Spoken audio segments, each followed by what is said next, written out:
Hey guys, William Furno here again today with another review for you.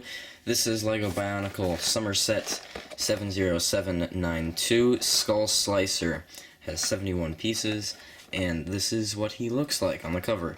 And he has Liwa's mask here, infected, and that's probably what everyone guesses to be Liwa's hand trying to get the mask back. In the background we have the mask forge and some towers in the ancient city. In the back here it shows his functions over here, which I'll get to in the review, and then it shows a 1-to-1 scale of his mask, him, of course, and this combiner model, which, in my opinion, I don't really like, but I'll leave the ultimate opinion up to you.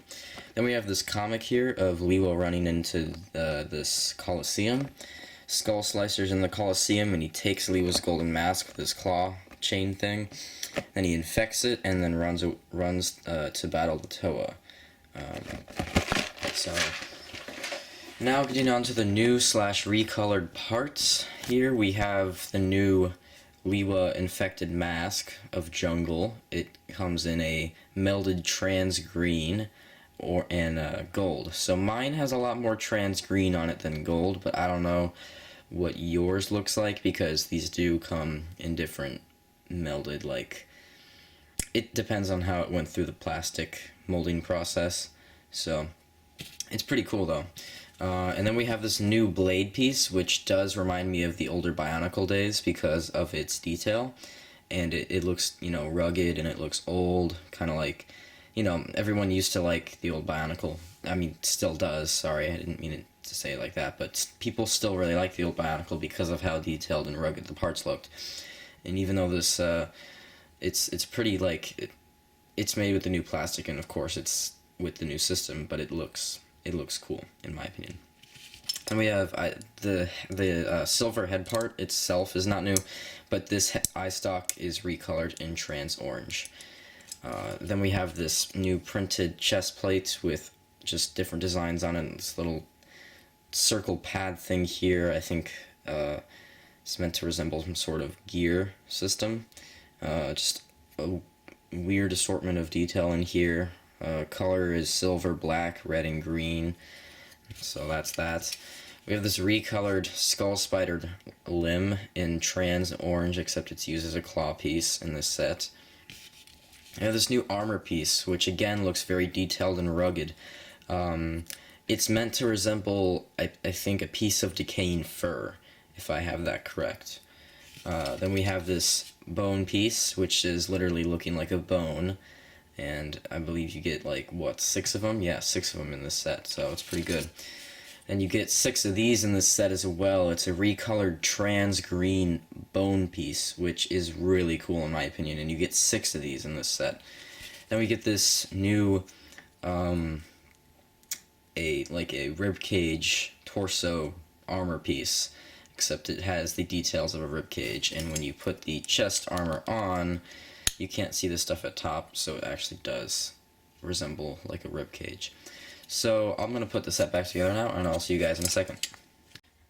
Alright, so here is Skull Slicer all built up, and we're going to start off by talking about his main appearance, which also includes color scheme, and yeah, that's kind of it actually, color scheme, and then the main appearance itself. So we'll start with the color scheme. Now, this is probably the most debatable part about this set, the color scheme. Now, the main 2 colors are like a silver gunmetal and a trans green. Those are the main colors, and they actually work well together. The thing that really ticks people off is the fact that they decided to put trans orange in here just to accent it, except these aren't accents, these are annoying little patches of trans orange. At least in my opinion, these could have been removed and replaced with gunmetal. There's really no need to make this trans orange, which I've seen these parts in gunmetal before, so they could have done that. And everyone's seen armor plating in gunmetal before, so LEGO totally could have fixed that. Now, at the time of this video, there really isn't any episodes out. There's just that one little 30-second trailer for the Somersets out. So we're actually not 100% positive if the trans orange on every single villain set has something to do with maybe a controlling point.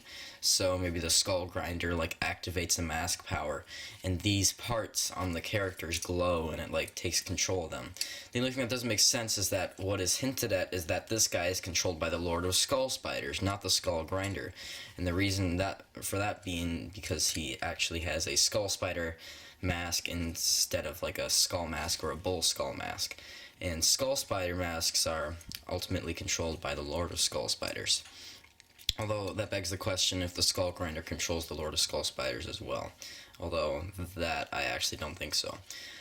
So, getting that out of the way, that little rant about the color scheme, in my opinion, it's broken up by this, and even if it does have story relevance, it doesn't change the fact that it's broken up by the color breaks up the color scheme.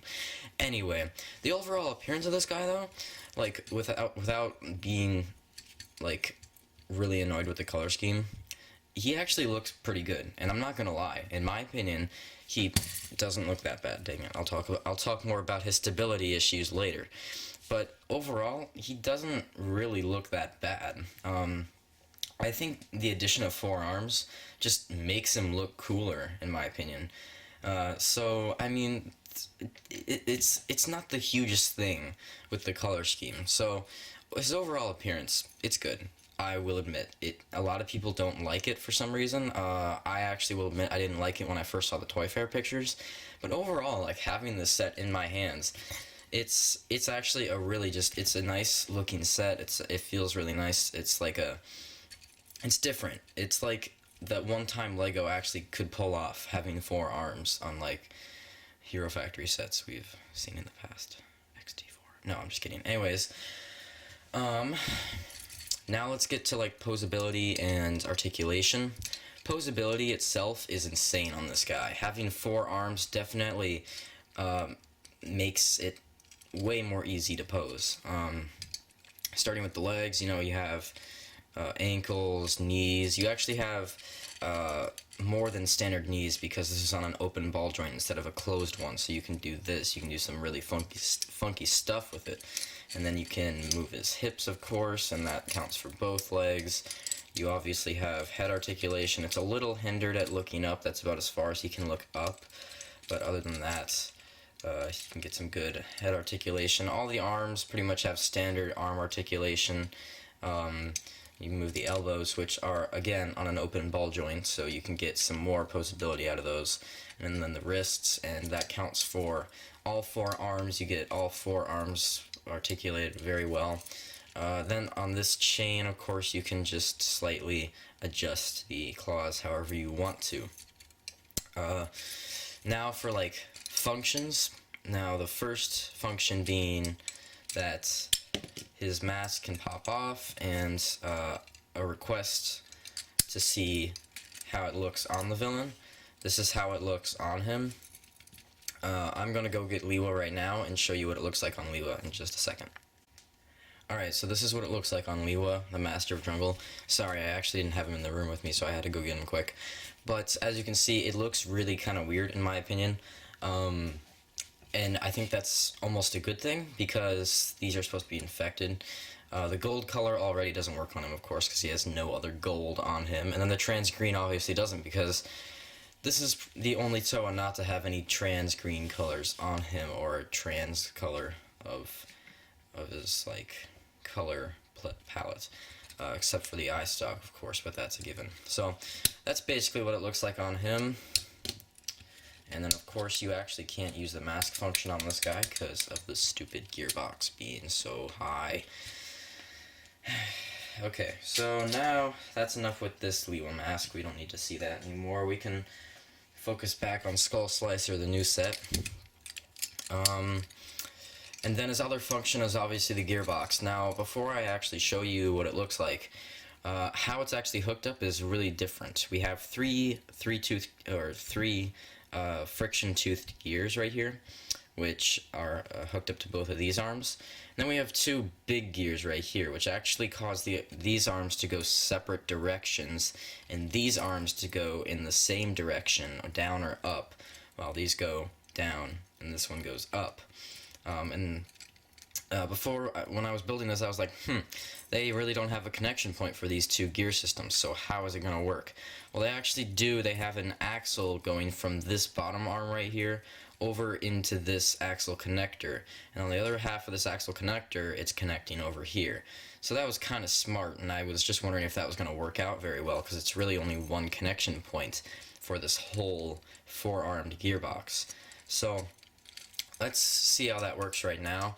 I'm actually going to take this chain out because it is a con about this chain. It is really annoying to deal with the gear function, and just moving the set around itself. This chain is really annoying, and you know, it's also in trans orange, so another con. So basically how it works is this, and then you can see on this side of the arms how they're both going in the same direction. And on this side, how when I turn it this way, you can see this one is going down and this one is going up because of these big gears here.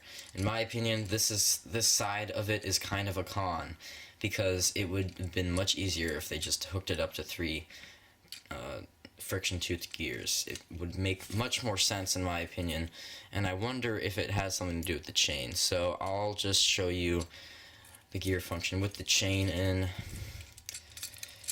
And as you can see, the chain just goes insane, and absolutely nothing happens to the chain except it goes insane. So yeah, that's kind of unfortunate. Even though, in my opinion, the gear function is pulled off okay, it's just this side kind of ticks me off a little bit. But all in all, I do think LEGO did a good job creating and designing the gear function. So overall, how does Skull Slicer stack up? Well, he comes with a ton of new parts, like, not new, but like recolors and all that. So bones, trans green bones. You get it's a pretty good parts pack. You get 3 of these new blades. You only get a couple armor shells though, which is kind of a disappointment. But you get a 4-armed character that's all hooked up to a gear system, which is always a pro, even if the gear system isn't the best way to design it, which is like a half con, I'd say. All in all, a lot of people don't really like Skull Slicer, but I kind of do, honestly. This guy is pretty cool. I think I'm going to give him an... I don't know. I almost like him more than Skull Warrior, which I wasn't expecting. So it's kind of hard. I think I'm going to give him an 8 out of 10, just like I did with Skull Warrior, because that's just what I'm feeling right now. I'm not feeling like this guy deserves a 9, because, geez, this trans orange is killing me, honestly. This is the breaking point for this set. If like, anything... Like, if you bought I'm sorry, let me start over. If you bought this set, you would notice it right away. And some people might disagree with me. Some people might like the trans orange on the set. But my gosh, is that eye-searing for me. So, 8 out of 10. Alright guys, this has been my LEGO Bionicle 2015 review on Skull Slicer. Next, I'll be doing Skull Basher. And then tomorrow, I'll be doing Skull Scorpio. And then on Tuesday, which is the final day, I'll be doing the big set, Mask Maker vs. Skull Grinder, which I'm actually extremely excited to open. So, see you guys later.